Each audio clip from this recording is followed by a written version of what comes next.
رب تعالی وحدہ لا شریک سے مانگنے کا طریقہ جو ہے وہ بہت معیار کے ساتھ ضرورت نہیں. آپ یہ نہیں رب چاہتا کہ میرا بندہ تخت نشین ہو تو مجھ سے مانگے تو میں عطا کرتا ہوں. رب فرماتا ہے ادنا سے ادنا بندہ بھی میرا مجھ سے التجا کرتا ہے تو میں رب اس کی بھی التجا سنتا ہوں. اگر وہ کال کوٹھری میں بیٹھ کے کسی بند کمرے میں بیٹھ کے بھی مجھ سے معافی مانگتا ہے تو میں اسے معاف کرنے والا ہوں. یہ ایک بندہ مومن کا طریقہ ہونا چاہیے. ایک بادشاہ تھا، خراسان کا بادشاہ. تو اس علاقے میں ایک غریب بندہ تھا، بیماری کے اندر مبتلا ہو گیا. تو رب بتانے کا مقصد یہ ہے کہ رب ہمیں کس طرح عطا کرتا ہے. وہ بندہ بیماری کے اندر مبتلا ہوا اور حکیم نے اس کے لیے دوائی تیار کی.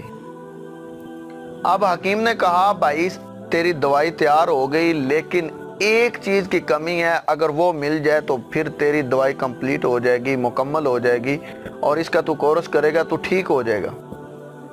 اب اس نے پوچھا کہ کس چیز کی ضرورت ہے.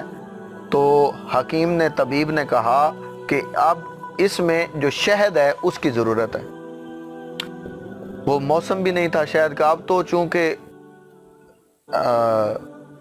جو ہے حالات چینج ہیں، یعنی کہ جدید دور ہے، اب تو ہر وقت شہد میسر ہے، لیکن اس وقت موسم کے اعتبار سے ملتا تھا.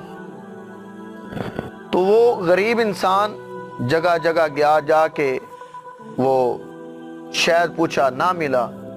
تو خراسان کے بادشاہ کے پاس گیا تو بادشاہ کا جو چوکیدار تھا اس کو جا کر چھوٹی سی ڈبی دی، کہا کہ اس میں مجھے تھوڑا سا شہد چاہیے. تو اس نے کہا کہ میں جاتا ہوں، بادشاہ سے اجازت لیتا ہوں. تو وہ اندر گیا، بادشاہ کو جا کر کہا کہ ایک بندہ آ کے یہ ڈبیا شہد کی مانگتا ہے. تو بادشاہ نے کہا اس ڈبیا کو ادھر ہی رکھ دو، وہ 3 ڈبے شہد کے پڑے ہوئے ہیں وہ اٹھا کے اسے دے دو. بھائی میں آپ سے 10 روپے مانگتا ہوں، آپ مجھے 100 دیں گے، مجھے تعجب تو ہوگا. اب وہ جو جا کے بات بتانے والا تھا اس نے کہا بادشاہ سلامت، میں نے آپ کو بتایا کہ ایک مزدور آیا ہے، ایک غریب انسان آیا ہے، اس نے ڈبیا چھوٹی سی دی ہے اور شہد کی التجا کی ہے کہ مجھے شہد چاہیے، اور آپ کہہ رہے ہیں 3 بڑے ڈبے اٹھا کے اسے دے دو. تو بادشاہ نے بڑے پیارے لفظ بولے. ان الفاظ پر ہمیں اپنی زندگی کا جو معیار ہے وہ بنانا چاہیے.